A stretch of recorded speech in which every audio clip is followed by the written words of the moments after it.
Hey everybody, it's Monica with King's Titan Homestead, and today I am doing a little section about pottery, Native American pottery. For those that follow us know that we have been dealing and restoring Native American pottery for years.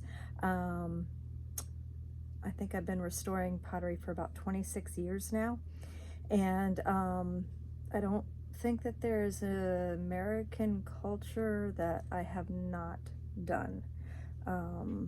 Pretty sure that I've done every culture of Native American pottery. But with that said, something that I just wanted to share with you is just a little quick thing about the more contemporary pieces and the time period when they started signing their work. So this is kind of like a quick video for beginning collectors of this time period, and I'm talking about like 1920s to like 1980s or so.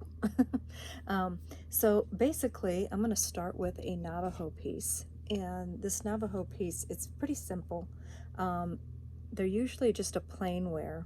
The more traditional look is a plainware, and then it usually has a design pinched into the side and even etched. This one here is got the signature LRG on it, and that stands for Louise Rose Goodman. She was one of the matriarchs of the Navajo Pottery. She was born in 1937, Christmas Day in 1937, and she passed in April of 2015 at the age of 84 years. And so she had made quite a bit of pottery, but so that kind of information is not on there. All you have is LRG. So you can look that up by typing in LRG pottery, and Louise will come up because she's a fairly well-known potter from this culture. With that said, traditionally these pots, and they're all handmade. This is handmade from clay on the reservation. Traditionally though, these would be pinion pitch, and for tourists and more contemporary use, I believe a lot of these are shellacked. Don't quote me, but I'm pretty sure they found, like boat shellac and started using that instead of pinion pitch. I'm not quite sure if any of the potters still use the traditional pitch or not, but this would be called a pinion pitch piece. So with that said, that's Navajo by Louise. And then Josefina Martinez, or Josie, she was born in the same year, 1937. She passed away in 2008, and so Josie just signed it JM, I'm not sure if I'm going to get that up in there, SDP. So JM for Josefina Martinez, SDP stands for Santo Domingo Pueblo. It is a matte black design, and this is a feather design on a polished blackware, and this would be considered a wedding vase style. This is also Santo Domingo, but it is not signed.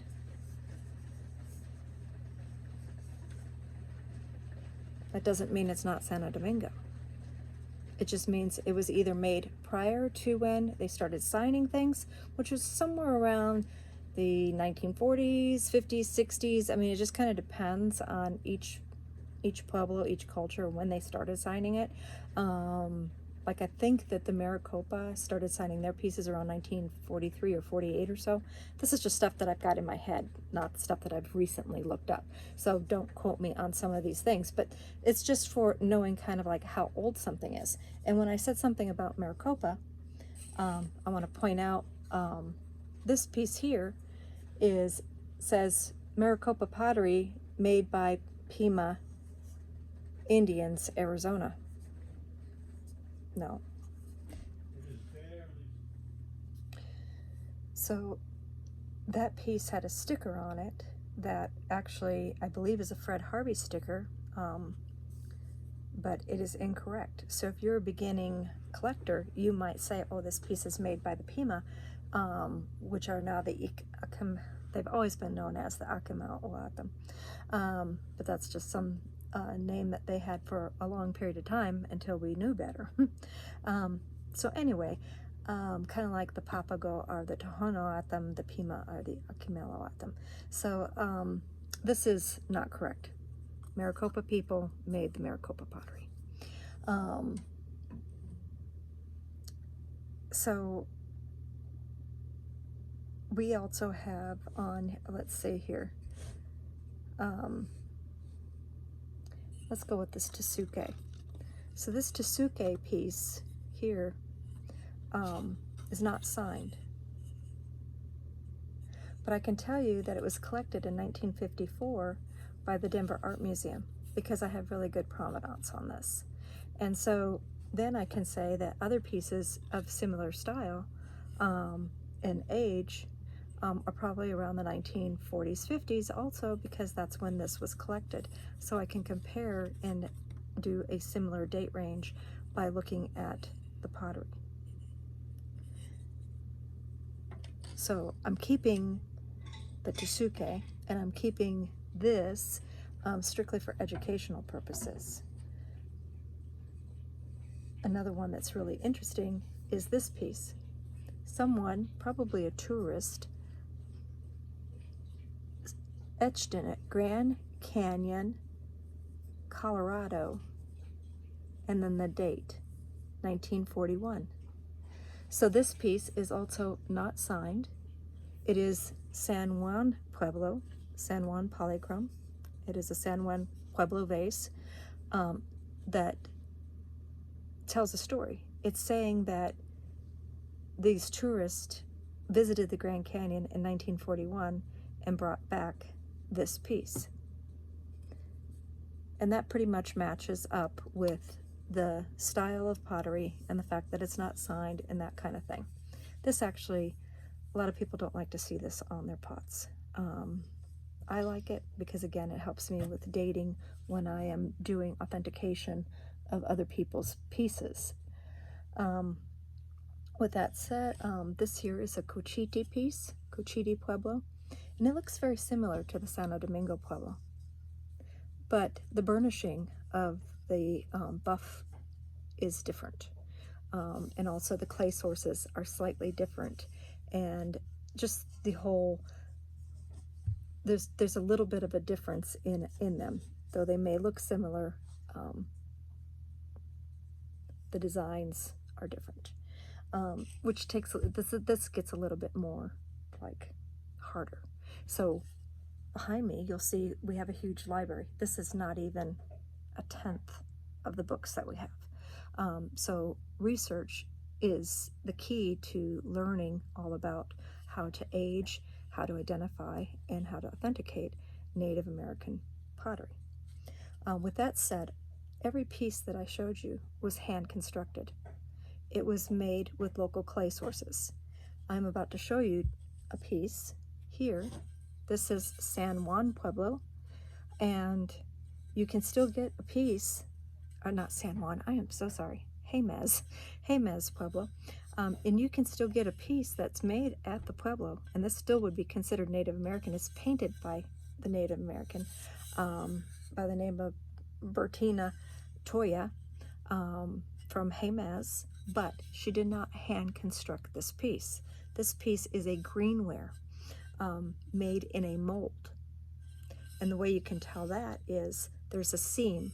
If you can see that line, greenware is usually something that is done in two pieces, in two parts, and then it's a slip is poured into it, and it is slip cast, and then it is kind of the mold, as the slip dries, the mold pops off, and then the potter, the person who is making this, just goes with a tool and tries to take that off, scratch off the seam, and then they use a sponge to try to make it more even.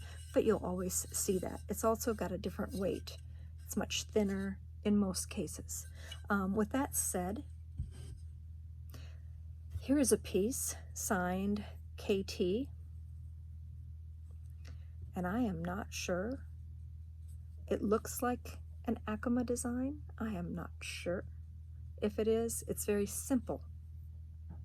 And usually, like, it would say KT Acoma, but sometimes no. So how do you know? How do I know? How do you know? You really don't know on this piece. It is a greenware piece or slip cast piece, because I can see the line going over the handle here and down and around and back up. So it's a two-piece mold that was slip cast and then painted by somebody with the initials KT.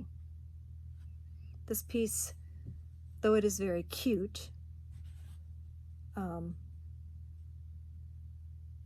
you want it? I think I'm going to give this one away. It would be really cute Christmas ornament hanging on your Christmas tree.